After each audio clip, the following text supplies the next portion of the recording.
Hello, स्वागत है आप सभी का आज के इस क्लास में। यहाँ हम लोग आज पढ़ेंगे गणित और गणित में पढ़ेंगे चैप्टर संख्या 2 बहुपद। बहुपद को समझ रहे हैं हम लोग। टॉपिक है हमारा आज का बहुपद। अंग्रेजी में इसको हम लोग पॉलिनोमियल कहते हैं। इस बहुपद को समझने के लिए हमें समझना होगा इससे पहले कि चर क्या होता है, अचर क्या होता है, बीजीय व्यंजक क्या होता है, और फिर समझेंगे कि बहुपद क्या होता है, बहुपद होता क्या है, और हम पहचानेंगे कैसे कि कौन बहुपद है और कौन बहुपद नहीं है। इसको भी हम आज सीखेंगे। तो सबसे पहले इस बहुपद को समझने से पहले हम शुरू करेंगे चर के बारे में कि चर क्या होता है। एक है चर, जिसको अंग्रेजी में कहा जाता है वेरिएबल।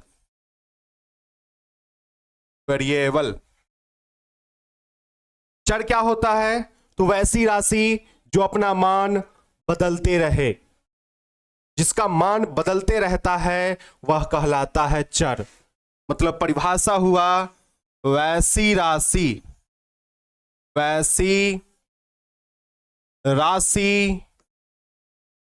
जो अपना मान बदलते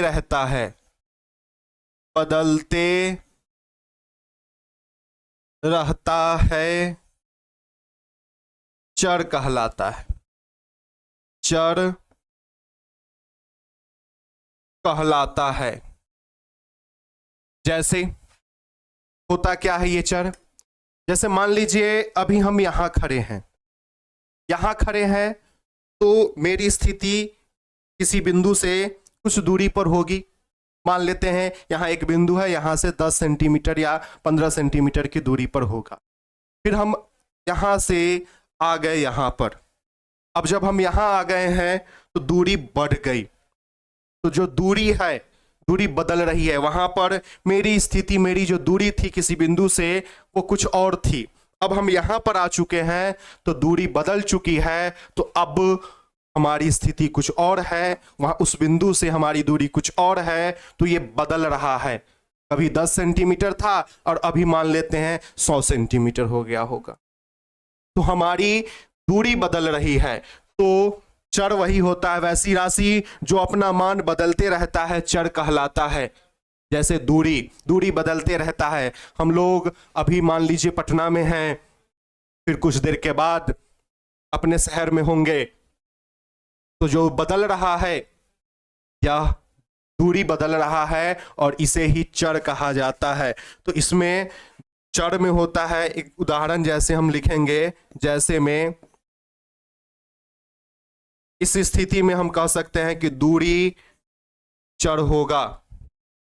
और बहुत सारी राशियां होगी जो बदलते रहती है। जैसे अभी समय कुछ और हो रही होगी, 1 घंटे बाद समय कुछ और होगी, वो भी बदल रहा है। और जो बदल रहा है वही चर है। तो इसमें हम लोग समय भी लिख सकते हैं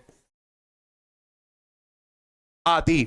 और सारा उदाहरण हो सकता है जो कि चर होगा, जो कि अपना मान बदलते रहता है, वह चर कहलाएगा। उसके बाद इसको हम लोग, ये जो चर है, चर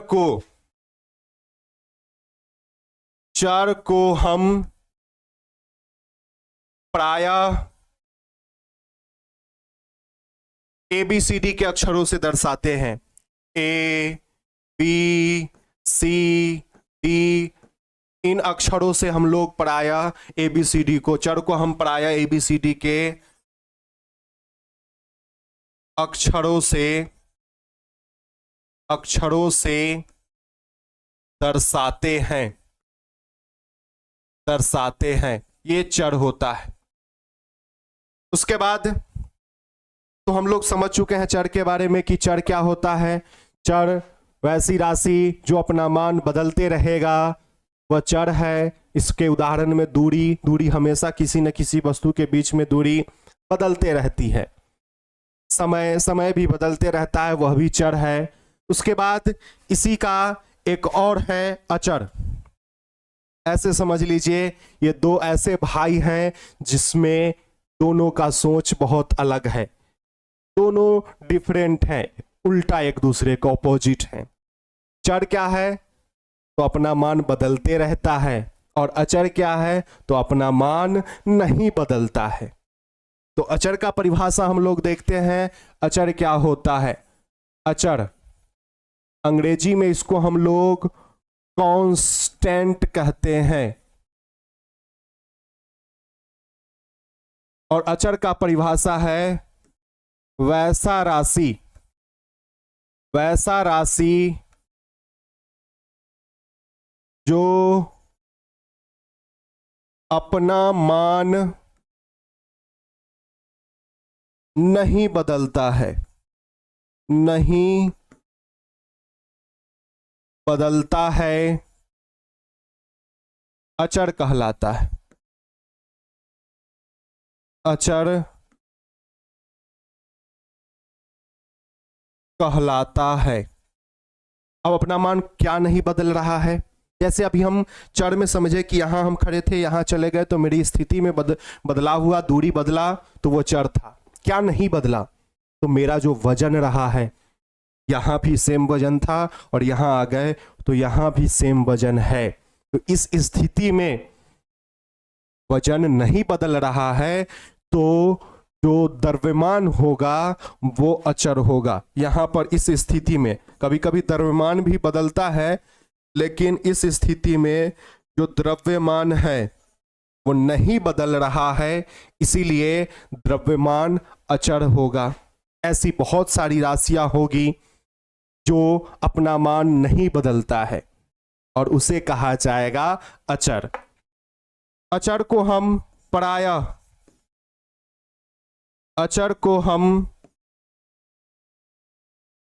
प्रायः वास्तविक संख्याओं से दर्शाते हैं। जो भी वास्तविक संख्या होती है उससे हम लोग अचर को दर्शाते हैं। जो भी संख्याएं हम लोग जानते हैं उन संख्याओं से इस अचर को हम लोग दर्शाते हैं। तो अचर को हम प्रायः वास्तविक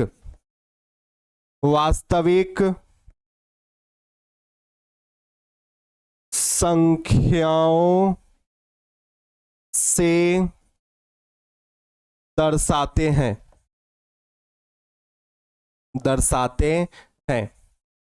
तो चर और अचर समझ लिए कि चर वह जो अपना मान नहीं बदले, और अचर वह जो अपना मान, चर वह जो अपना मान बदलते रहता है, और अचर वह जो अपना मान नहीं बदले। जैसे हम लोग ऐसे गांव में समझते हैं, गांव में एक कहावत है गिरगिट का, कि गिरगिट अपना रंग बदलते रहता है। किसी को भी कह देते हैं हम लोग कि गिरगिट की तरह रंग बदल रहा है। तो समझ लीजिए कि चर का भी कुछ ऐसा ही काम है, अपना मान हमेशा बदलते रहता है गिरगिट की तरह। जिस वस्तु पर रहेगा उस वस्तु की तरह दिखने लग जाएगा, तो वो चर हो गया। और अचर क्या है? तो रामायण में एक प्रसंग आता है जब अंगद जी जाते हैं लंका शांति प्रस्ताव लेकर, और वहां पर बातचीत होते होते अंगद अपना पैर रख देते हैं और कहते हैं इसको हिलाइए, इसको जो वहां से हटा देगा तो हम लोग वापस चले जाएंगे, किसी भी प्रकार का कोई डिमांड नहीं रहेगी और हम वापस अपने अपने घर चले जाएंगे, युद्ध नहीं करेंगे। और वो जब रख दिए पैर तो उनको बहुत लोग उस पैर को हटाने के लिए आए, जो भी राजा महाराजा उनके रावण के सभा में थे सब आए, लेकिन कोई उनके पैर को हटा नहीं पाया। तो समझिए अचर भी वैसा ही है, वो नहीं बदलता है किसी भी स्थिति में, और चर गिरगिट की तरह अपना रंग बदलते रहता है। तो चर और अचर यही था कि चर अपना मान बदलते रहेगा और अचर अपना मान कभी नहीं बदलेगा। उसके बाद चर और अचर हम समझ चुके हैं, इसके बाद समझेंगे कि बीजीय व्यंजक क्या होता है। टॉपिक है बीजीय व्यंजक। बीजीय व्यंजक। बीजीय व्यंजक क्या होता है? तो इसका परिभाषा कुछ ऐसा है कि वैसा व्यंजक जो चर और अचर के मेल से बनता है। चर और अचर के मेल से जो बनेगा उसे ही कहा जाएगा बीजीय व्यंजक। तो एक और परिभाषा लिखते हैं हम लोग कि चर और अचर के मेल से, चर और अचर के मेल से बने व्यंजक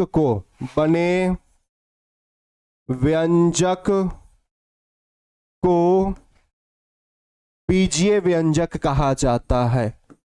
बीजीय व्यंजक कहा जाता है। अभी हम लोग समझे कि चर क्या होता है, अचर क्या होता है। उसमें चर को हम लोग ABCD के अक्षरों से दर्शा रहे थे, अचर को संख्याओं से दर्शा रहे थे, वास्तविक संख्याओं से दर्शा रहे थे। और जब ABCD का अक्षर और वो संख्या एक साथ आ जाएगा तो उसे कहा जाएगा बीजीय व्यंजक। तो इस वही परिभाषा यहां लिखे हैं कि चर और अचर के मेल से बने व्यंजक को बीजीय व्यंजक कहा जाता है। जैसे यहां पर हम कुछ उदाहरण से समझेंगे। जैसे समझ लीजिए यहां कि 3x + 5, ये देखिए x यहां पर चर है, x चर है और बाकी 3 और 5 जो है वो अचर है, और इसके मेल से जो बना यही कहलाया बीजीय व्यंजक। ये कहलाया बीजीय व्यंजक। इसमें बहुत सारा उदाहरण और भी हो सकता है, जैसे x + 1/x, x के पावर 5 + 6y, या 5y - 3y का पावर 3 इत्यादि इत्यादि। ये सब के सब जो उदाहरण है ये बीजीय व्यंजक का उदाहरण। एक बार उदाहरण आप लोग देख लीजिए। जो भी उदाहरण लिखे हम लोग 3x + 5, x + 1/x, x के पावर 5 + 6y, इन सब में चर और अचर दोनों का उपयोग हुआ है। और दोनों का उपयोग जब दोनों साथ मिलकर बनता है वैसे ही व्यंजक को बीजीय व्यंजक कहा जाता है। अब आते हैं हम अपने टॉपिक पर, बहुपद पर, कि बहुपद अब क्या होता है वो बताते हैं। तो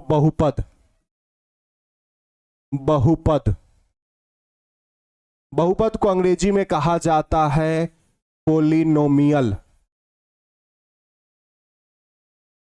और इसका परिभाषा होता है वैसा बीजीय व्यंजक।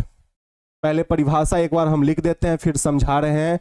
वैसा बीजीय व्यंजक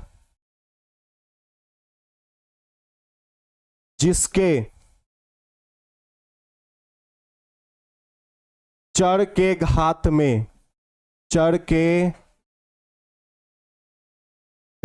में कोई पूर्ण संख्या हो, कोई पूर्ण संख्या हो, वह कहलाता है बहुपद। बहुपद कहलाता है। एक बार आप समझते हैं इस परिभाषा को। वैसा बीजीय व्यंजक, बीजीय व्यंजक में हम लोगों ने देखा चर और अचर अर्थात x और कोई संख्या वाला XYZ ABCD का कोई भी अक्षर और कोई भी संख्या एक साथ आ रहा था, वो बीजीय व्यंजक। बहुपद क्या है? तो वैसा बीजीय व्यंजक जिसके चर के घात में कोई पूर्ण संख्या हो, चर वह ABCD का जो अक्षर है वह, और उसके घात अर्थात उसके पावर में कोई पूर्ण संख्या होना है। और पूर्ण संख्या क्या होता है? तो पूर्ण संख्या का परिभाषा हम यहां जानेंगे। पूर्ण संख्या जब प्राकृत संख्या के परिवार में शून्य को सम्मिलित कर लिया जाता है वह पूर्ण संख्या कहलाता है। प्राकृत क्या? तो गिनती के संख्याओं को प्राकृत संख्या कहा जाता है। एक साथ समझा जाए तो पूर्ण संख्या कहने का मतलब होता है, पूर्ण संख्या कहने का मतलब होता है 0, 1, 2 3 4 5 6 आगे तक यही बढ़ते रहता है। तो 0 1 2 3 4 5 6 ये सब के सब पूर्ण संख्या कहलाती है। और बहुपद क्या कहलाया? तो वैसा बीजीय व्यंजक जिसके चर के घात में कोई पूर्ण संख्या हो। कोई पूर्ण संख्या आ जाए, 0 आए, 1 आए, 2 आए, 3 आए, 4 आए, तब वो बहुपद कहलाएगा। लेकिन अगर पूर्ण संख्या के अलावा कोई संख्या आ जाए, जैसे कोई दशमलव का आ जाए, 1.5, 1.4 ये सब, या बटा वाला आ जाए भिन्न के रूप में 1/5, 3/4, 6/11 ऐसा, या रूट वाला आ जाए √5, √10, तो वह पूर्ण संख्या नहीं होगा, तो वो बहुपद नहीं कहलाएगा। बहुपद होने के लिए शर्त यही है कि चर के घात में पूर्ण संख्या होना चाहिए, तभी वो बहुपद कहलाएगा, अन्यथा बहुपद नहीं कहलाएगा। ऐसा हम लोग अभी उदाहरण से समझेंगे कि कौन बहुपद होगा और कौन बहुपद नहीं होगा। तो हम लोग समझते हैं आगे कि बहुपद का उदाहरण क्या क्या हो सकता है। बहुपद के उदाहरण में हम लोग देखेंगे, यहाँ हम कुछ उदाहरण लिख रहे हैं, आप बताएंगे कमेंट में कि कौन बहुपद है और कौन बहुपद नहीं है। फिर हम रिजल्ट पर भी पहुंचेंगे कि कौन बहुपद है और कौन बहुपद नहीं, हम भी बताएंगे। उससे पहले हम कुछ क्वेश्चन लिख रहे हैं। जैसे सबसे पहला क्वेश्चन, 3y के पावर 2 प्लस 5y अब प्लस 6, बताएंगे कि यह बहुपद है या नहीं है। समझते हैं हम लोग, एक दो उदाहरण पहले समझ लेते हैं, फिर आगे क्वेश्चन करते रहेंगे। देखिए यहाँ पर चर कहाँ कहाँ है, यहाँ y लिखा हुआ है, यहाँ भी y है, यहाँ कोई भी नहीं लिखा हुआ है, मतलब यहाँ चर नहीं लिखा हुआ है। तो इसके पावर में देखते हैं, चर के पावर में यहाँ पर है 2, यहाँ पर कुछ नहीं लिखा है, मतलब 1 छुपा हुआ है, यहाँ चर ही नहीं है। ऐसा नहीं है कि यहाँ पर कुछ नहीं रहा होगा, यहाँ होगा, और यहाँ होगा y के पावर में 0, और जिसका मान होता है 1, ये भी यहाँ पर छुपा हुआ है। 6 में 1 से गुना होके ये 6 हो चुका है, लेकिन यहाँ पर भी y के पावर में 0 दिया गया है, छुपा हुआ है। तो यहाँ पर देखिए पावर में है 0, यहाँ पावर में 1 है, और यहाँ पर पावर में 2 है। सब जगह चर के पावर में पूर्ण संख्या आ रही है, पूर्ण संख्या 0 1 2 3 4 5। यहाँ देखिए आप 0 1 2 यही सब आ रहा है, तो इसका मतलब है यह जो बीजीय व्यंजक है ये बहुपद है, ये बहुपद है। फिर दूसरा उदाहरण से समझते हैं। दूसरा उदाहरण ले लेते हैं, एक 3/4 x के पावर 5 प्लस 6x के पावर 3 प्लस 9x के पावर 2। इसके बारे में बताइए बहुपद है या नहीं है। देखिए चर को पहले हमें देखना है, चर यहां पर है, यहां है और यहां पर है। चर 3 जगह पर है, और सब में आप देखेंगे यहाँ तीनों जगह चर है, और इसके पावर में क्या लिखा हुआ है, तो यहाँ पर है 5, यहाँ पर है 3 और यहाँ पर है 2।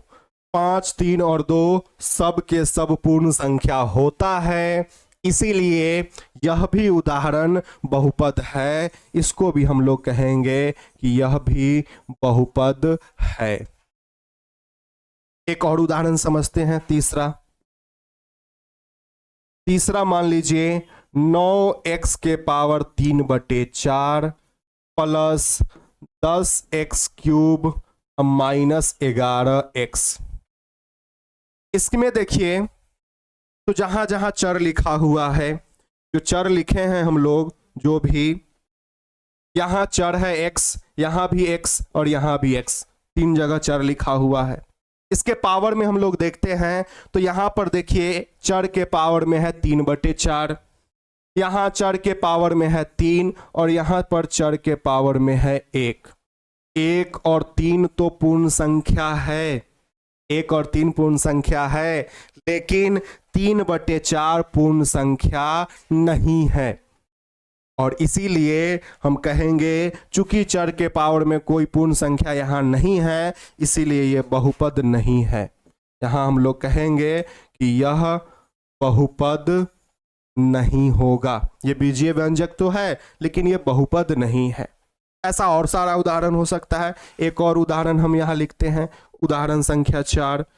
देखेंगे आप इसको, मान लीजिए 10 a के power 3.5 plus 11a minus 15a square. इस वाले बीजीय व्यंजक को देखिएगा तो यहाँ ABCD का अक्षर यहाँ, यहाँ और यहाँ है, यह तीनों चर है।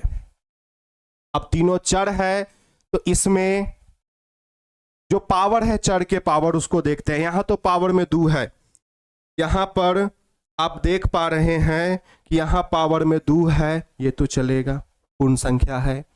यहाँ a के पावर में कुछ नहीं लिखा हुआ है, मतलब 1 छुपा हुआ है, यह भी पूर्ण संख्या है तो यह भी चलेगा। लेकिन आप यहाँ देखिए तो a के पावर में है 3.5 और दशमलव में जब आ गया तो ये पूर्ण संख्या नहीं है, और चर के पावर में जब पूर्ण संख्या नहीं है तो हम कहेंगे कि यह बहुपद ही नहीं है, ये बहुपद नहीं है, तो यह भी उदाहरण बहुपद का नहीं होगा। इसमें भी हम लोग कहेंगे यह बहुपद नहीं है।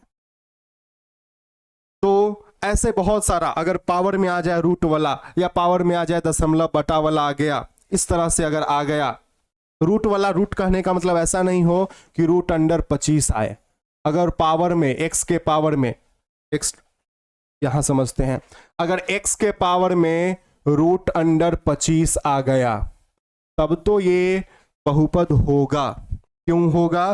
क्योंकि हम लोग इसको लिख सकते हैं x के पावर में, x के पावर में हम लोग लिख सकते हैं इसको पावर में 5, और जब x के पावर 5 लिख सकते हैं, यह 5 पूर्ण संख्या हो गया तो ये बहुपद होगा, ये बहुपद होगा। तो अगर रूट में दिया हुआ है और उसका शुद्ध वर्गमूल नहीं निकले तब बहुपद नहीं होगा। अगर शुद्ध वर्गमूल निकल जाता है तो वो बहुपद होगा। ऐसे बहुत सारा उदाहरण होगा। अब एक और उदाहरण समझते हैं इसके बारे में। 10, क्या संख्या जो 10 है यह बहुपद है? ये बहुपद है या नहीं है, इस कंफ्यूजन को हम दूर करेंगे। 10 के बारे में देखिए, 10 को हम लोग क्या लिख सकते हैं? 10 को हम लोग लिख सकते हैं 10 गुना 1। और एक क्लास 9th में हम लोग फॉर्मूला पढ़े हैं, x के पावर 0 बराबर होता है 1। ये हम लोग पहले से जानते हैं। तो जब हम पहले से जानते हैं तो यहां लिखेंगे बराबर में कि 10 गुने, इस 1 को हम लोग लिख सकते हैं x के पावर 0, मतलब ये हो गया 10 इंटू x के पावर में 0, यह आ गया। अब चर के पावर में यहां 0 आ चुका है और 0 पूर्ण संख्या होता है, इसीलिए यह भी बहुपद होगा। इसीलिए हम कहेंगे कि यह भी बहुपद है। तो जो भी संख्याएं होगी, जो भी वास्तविक संख्याएं हैं, वह सब के सब बहुपद होता है, क्योंकि उसके चर के घात में 0 रहता है और 0 होने के वजह से वह 1 बन चुका होता है, और वहां पर किसी भी संख्या में 1 से गुना करने पर वही संख्या प्राप्त हो जाती। तो यह भी बहुपद है। उसके बाद बहुत सारा उदाहरण हो सकता है बहुपद होने का और नहीं होने का। कुछ और उदाहरण देख ले।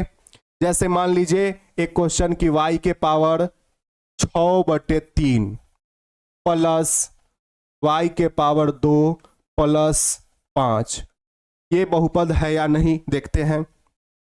और एक क्वेश्चन लिख लेते हैं हम लोग y के पावर, अच्छा ये भी याद रखिएगा, अगर पावर में माइनस वाला कोई संख्या आ जाए तो भी वो बहुपद नहीं होगा, क्योंकि माइनस वाला पूर्ण संख्या नहीं होता है। माइनस में अगर कोई संख्या आ जाए तो भी वह बहुपद नहीं होगा। पूर्ण संख्या 0 से लेके आगे तक 0 1 2 3 4 यही सिर्फ होती है, माइनस वाला नहीं होता है। तो अगर पावर में माइनस आ जाए, जैसे y के पावर मान लीजिए -5 प्लस y के पावर 11 प्लस 3, इन दोनों के बारे में देखते हैं बहुपद है या नहीं है।